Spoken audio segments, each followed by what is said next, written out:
Bonjour, merci beaucoup d'être là.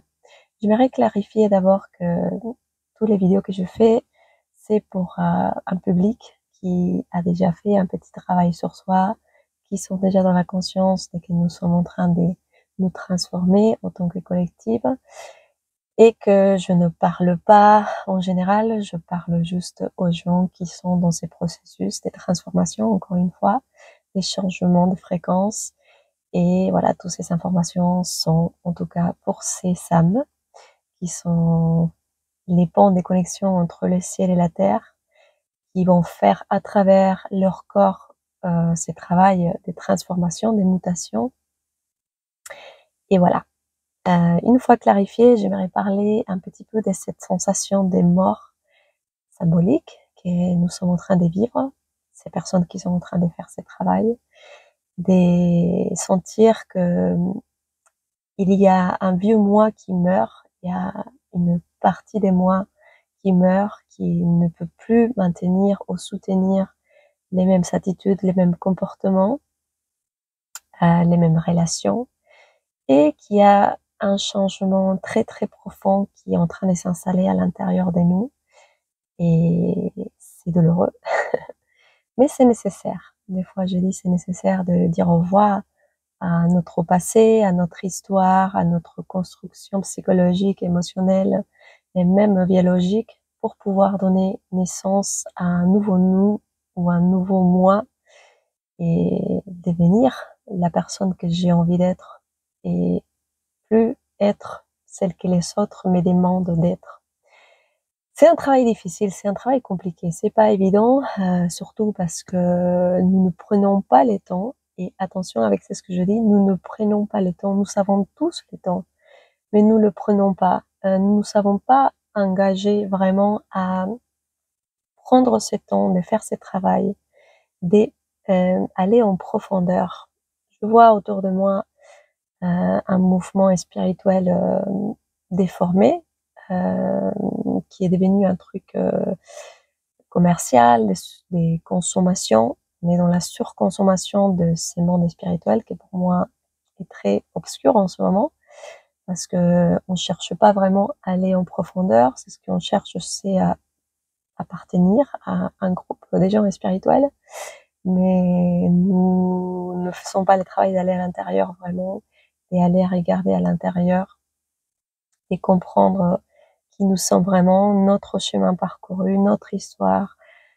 Voilà, tout ce travail qui est nécessaire, qui est indispensable. Parce que si on continue à être dans la superficialité, dans les paraître, dans les vouloir appartenir, dans les vouloir plaire, dans les vouloir être autre chose que nous, ça a aucun sens. C'est important de le vivre, de le vivre avec chair, peau, os, tout notre corps biologique, de vivre ces processus, d'aller vraiment à l'intérieur de soi et rentrer en contact avec tous ces parts de soi, des lumières et d'ombre.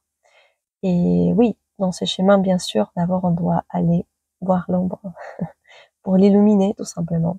C'est ce que je dis, c'est nous savons tellement délégué à notre inconscient plein de choses, que notre corps, par exemple, des fois je me dis, notre corps, il opère tout seul en fait. Nous n'avons pas besoin de dire à notre système circulatoire de faire circuler le sang dans notre corps. Nous n'avons pas besoin de dire à notre système respiratoire de prendre l'oxygène, de le ramener dans tout notre corps, d'oxygéner notre corps, notre sang. Bah, mais ça se fait naturellement. Je pense que nous avons fait un peu pareil avec notre psyché. Nous avons fait un peu pareil. Nous avons dit, allez, on se laisse faire, on va juste expérimenter, on va juste vivre et à un moment ou l'autre, on va devoir prendre conscience de tout ce qu'on a fait de manière inconsciente pour décider de faire autre chose. Je pense que l'expérience de l'inconscience était importante pour nous, pour évoluer à un niveau plus biologique. Parce que si l'humain aurait dû gérer son corps, on serait mort déjà depuis longtemps. Mais voilà, je pense qu'il y a une sagesse, une intelligence au niveau de notre capacité humaine. Et attention, je pense que cette capacité ou cette intelligence, cette conscience, c'est nous, dans un autre plan, dans une autre forme. Et voilà, nous avons créé la matière, nous avons fait de nous ce que nous sommes aujourd'hui pour pouvoir aujourd'hui, pour moi, c'est juste rentrer maintenant avec notre conscience, conscientiser tous ces parts de nous inconscientes, tous ces parts de nous psychologiques, émotionnelles et biologiques pour pouvoir conduire finalement cette biologie qui est notre enveloppe, qui est voilà la voiture qui nous permet de nous conduire, de nous déplacer, de ressentir, d'expérimenter, de percevoir, d'échanger. Donc et voilà, j'aimerais juste partager cette vision que j'ai maintenant de la vie, de comment je vois les choses, de l'importance de commencer à faire un petit travail, d'aller chercher, de faire son enquête individuelle. Ma vérité est ma vérité, chacun a sa propre vérité, chacun a sa propre façon de se relationner avec la vie et vous devez trouver votre chemin. Vous pouvez vous inspirer des autres. Moi, je me suis inspirée des certaines personnes que j'aime beaucoup, qui ont résonné très fort dans mon cœur, qui restaient simples, qui ne demandaient pas de faire des choses bizarres, ni de pratiquer un truc particulier. Pour moi, tout ce qui est dogme, tout ce qui est paraître, tout ce qui est montrer, c'est faux. Tout ce qui est compliqué, mental, c'est faux. Pour moi, c'est intérieur, c'est interne, ça se passe à l'intérieur de soi. La spiritualité n'est pas quelque chose qui s'acquiert ou c'est pas quelque chose qu'on achète, c'est pas quelque chose qu'on ramène de l'extérieur. C'est quelque chose qui est déjà en nous. On est et on sera toujours un esprit ou des êtres spirituels. C'est quelque chose qu'on doit juste éveiller, on doit juste laisser être. Voilà, donc je vous invite à faire une petite méditation à l'intérieur de vous. Vous posez la question de comment vous êtes en train de vivre ces processus d'éveil. Est-ce que vous êtes dans la fuite? Est-ce que vous êtes dans la lutte? Vous êtes dans la résistance? Vous êtes piégé dans ces mondes spirituels, ces faux mondes spirituels? Est-ce que vous êtes en train de faire des choses? Vous vous sentez plus perdu que jamais? Je pense aussi que c'est nécessaire, un moment ou l'autre, je dis l'être humain, il va chercher à l'extérieur, il va chercher dans les techniques, dans les pratiques, dans les trucs extérieurs, sa puissance, jusqu'à où il arrive le jour où on réalise que finalement, bah, c'était là, c'était à l'intérieur, il fallait rien faire, mais juste être, et être qui on est à chaque instant.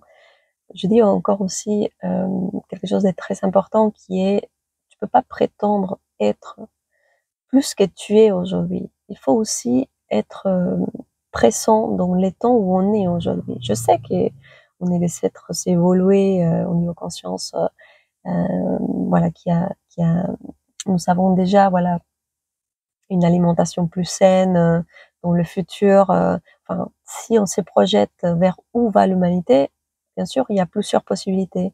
Une, c'est prendre soin de soi, prendre soin de la planète, changer notre alimentation, changer notre façon de nous relationner, changer notre façon de vivre pour les biens individuels, mais pour les biens communs aussi, où on va s'autodétruire, chose que je pense pas que c'est pas possible parce que nous sommes déjà dans ce travail de réaliser en fait que tout ce qu'on a fait jusqu'à présent, ça nous a servi comme expérience, mais c'est plus soutenable en fait. On peut plus soutenir ces modes de vie, on peut plus projeter à l'extérieur, on peut plus demander à l'extérieur de que quelqu'un d'autre s'occupe de nous, que quelqu'un d'autre fasse à notre place, continuer dans notre mentalité enfantine, de renvoyer la faute à l'extérieur, de blâmer voilà, les gouvernements, blâmer nos parents, blâmer la société,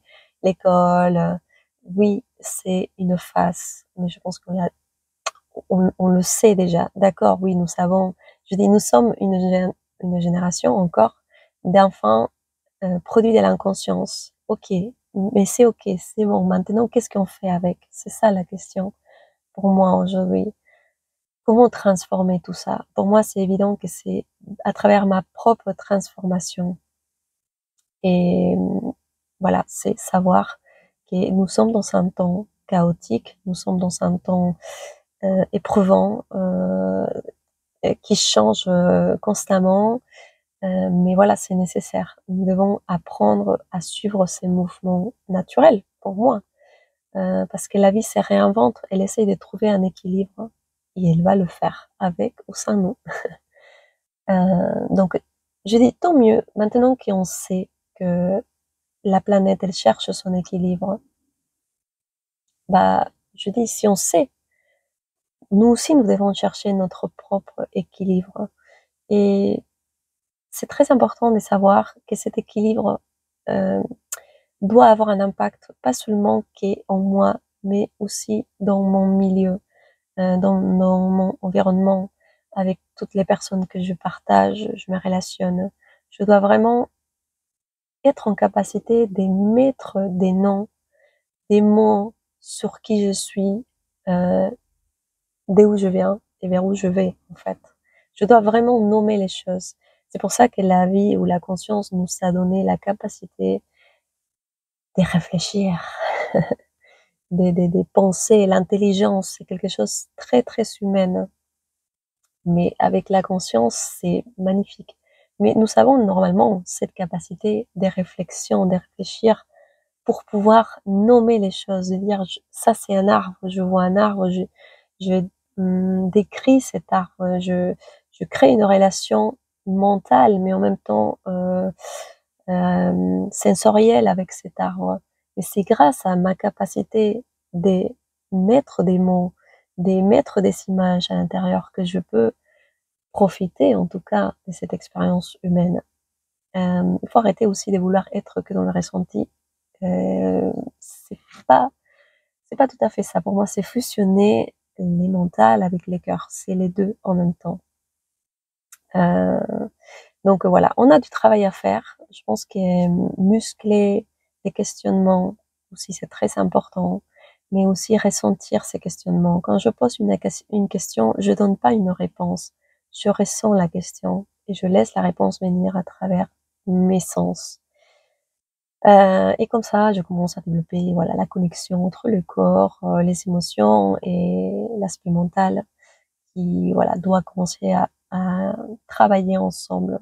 Vraiment, pour moi, pour développer l'intelligence du cœur, l'intelligence mentale et l'intelligence émotionnelle, qui n'est pas qu'une autre chose qu'une conséquence de ces deux-là.